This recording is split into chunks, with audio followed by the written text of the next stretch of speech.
अगर हम good and services को देखें तो पिछले साल भारत से $670 बिलियन यानी करीब करीब 50 लाख करोड़ रुपए का एक्सपोर्ट हुआ है।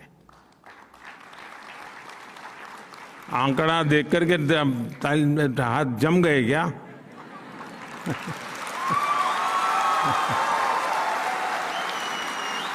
साथियों, 21वीं सदी के तीसरे दशक की सबसे बड़ी सच्चाई ये है कि आज इंडिया इज गोइंग ग्लोबल।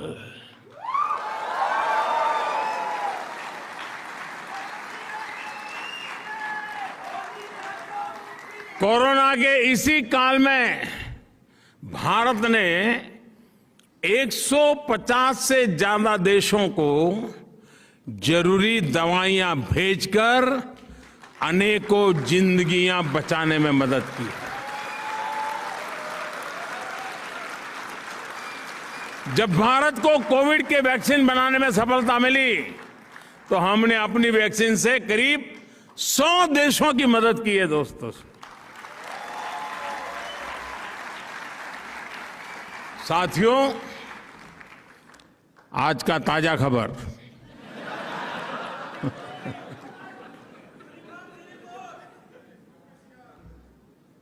रुकावट के लिए खेद है।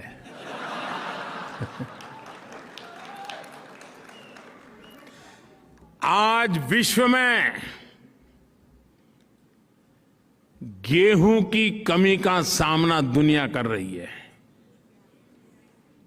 फूड सिक्योरिटी के लेकर के दुनिया में बड़े बड़े देश चिंतित है। उस समय हिंदुस्तान का किसान दुनिया का पेट भरने के लिए आगे आ रहा है।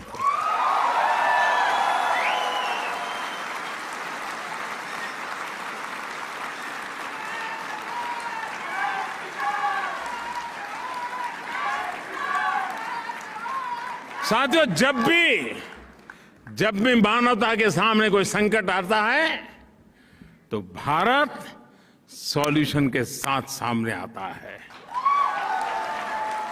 जो संकट लेके आते हैं, संकट उनको मुबारक। सॉल्यूशन लेकर के हम आते हैं, दुनिया का छाय छायकार हो जाता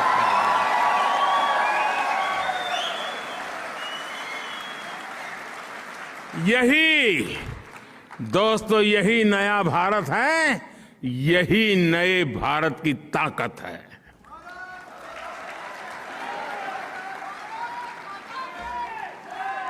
आप में से जो लोग वर्षों से भारत नहीं गए हैं, शर्मिंदगी मत महसूस करो, लेकिन उनको जरूर लगता होगा आखिर ये हुआ कैसे, इतना बड़ा परिवर्तन आया कैसे।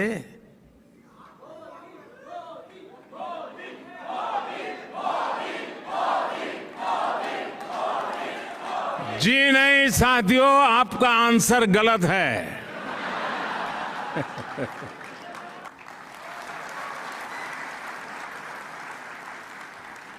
जिस मिजाज से मैं सैटेलाइट की बात करता हूं, उसी मिजाज से मैं सॉइल की भी बात करता हूं।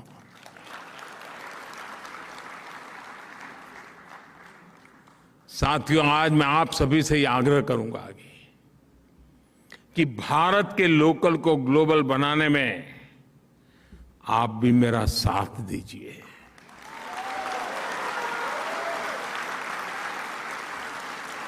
यहां के लोगों को भारत के लोकल की विविधता, भारत के लोकल की ताकत, भारत के लोकल की खूबसूरती से परिचित आप बहुत आसानी से करवा सकती है। सोचिए, दुनिया में इतना बड़ा इंडियन डायस्पोरा, हर देश में फैला इंडियन डायस्पोरा, और इंडियन डायस्पोरा की विशेषता ये है, जैसे दूध में शक्कर मिल जाती है ना, वैसा ही मिल जाता है ये।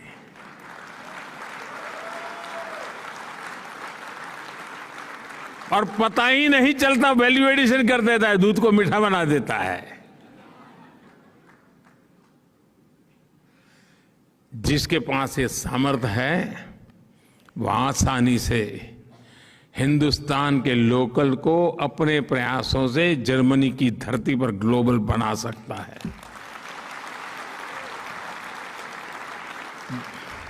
करोगे? कैसी आवाज दब गई? करोगे? कहने में क्या जाता है, मोदी जी कहां भी दोबारा आए। दोस्तों, मैं आप पे भरोसा करता हूं, आप करेंगे, मुझे विश्वास है। दोस्तों, मैं आपको एक और बात याद दिलाना चाहता हूं। हमारा योग हो, हमारा आयुर्वेद हो, हमारी ट्रेडिशनल मेडिसिन के प्रोडक्ट्स हो, आप कल्पना नहीं कर सकते इसका आज इतना पोटेंशियल है। आप हिंदुस्तान से हैं ऐसा कहते ही सामने वाला आपको पूछता होगा, योग जानते हो? पूछता है कि नहीं पूछता है? और आप कुछ भी नहीं जानते, सिर्फ नाक पकड़ना बता दोगे तो भी मानेगा हाँ यार ये मास्टर है।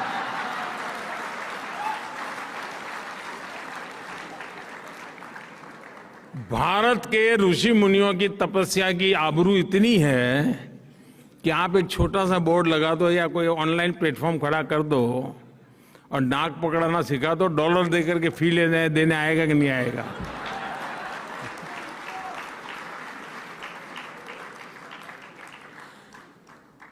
क्या ब्रांड वैल्यू बनाई होगी अपने ऋषियों ने साहब, हैं?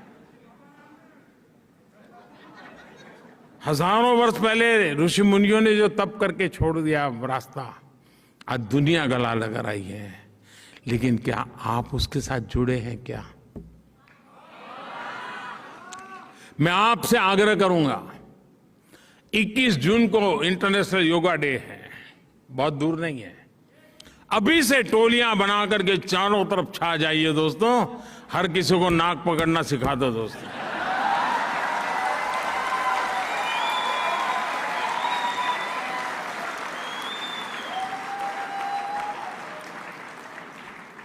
नाक काटना नहीं सिखाना है। साथियों, आज आपके बीच एक विषय की चर्चा करना चाहता हूं, वो है क्लाइमेट एक्शन। भारत में क्लाइमेट चैलेंज से निपटने के लिए हम पीपल पावर से टेक पावर तक हर समाधान पर काम कर रहे हैं। बीते 8 साल में हमने भारत में एलपीजी कवरेज को 50% से आसपास से बढ़ाकर करीब करीब 100% कर दिया। भारत का एलईडी बल्ब, आप जर्मनी वाले हैं तो जरा बल्ब वाली बात जल्दी समझोगे।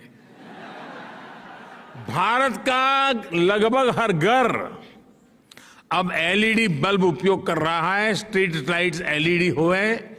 उजाला योजना के तहत हमने देश में करीब करीब 37 करोड़ एलईडी बल्ब बांटे हैं, 37 करोड़।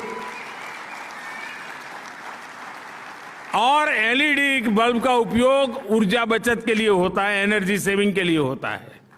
और आप जर्मनी में सीना ठोक करके लोगों को कह सकते हैं कि भारत ने एक छोटा सा परिवर्तन ला करके क्या किया है, और इसके कारण लगभग 48,000 मिलियन किलोवाट आवर बिजली बची है। और प्रतिवर्ष करीब करीब 4 करोड़ टन कार्बन एमिशन कम हुआ है। 4 करोड़ टन कार्बन एमिशन कम हुआ है। आप कल्पना कर सकते हैं कि इस एक योजना ने एनवायरमेंट की कितनी बड़ी रक्षा की है। साथियों, ऐसे ही प्रयासों की वजह से आज भारत अभूतपूर्व स्तर पर ग्रीन जॉब्स के क्षेत्र में एक नया क्षेत्र खोल रहा है, आगे बढ़ रहा है। मुझे खुशी है कि भारत और जर्मनी ने भी क्लीन एनर्जी को लेकर एक बहुत बड़ी पार्टनरशिप की तरफ कदम उठाया है। साथियों, आजादी के अमृत महोत्सव में हमने क्लाइमेट रिस्पॉन्सिबिलिटी को नेक्स्ट लेवल पर ले जाने का भी फैसला किया है। मैं आपको एक उदाहरण देता हूं। भारतीयों ने देश के हर जिले में, हर डिस्ट्रिक्ट, यानी आप अंदाज कर सकते हैं जी क्या क्या मैं बता रहा हूं, हर डिस्ट्रिक्ट में 75 नए अमृत सरोवर बनाने का संकल्प लिया है, तालाब बनाने का। यानी देश में करीब करीब आने वाले 500 दिवस में, 500 डेज में 50,000 नए वाटर बॉडीज बनेंगे, पॉन्ड्स बनेंगे, या तो पुराने पॉन्ड को पुनर्जीवित किया जाएगा।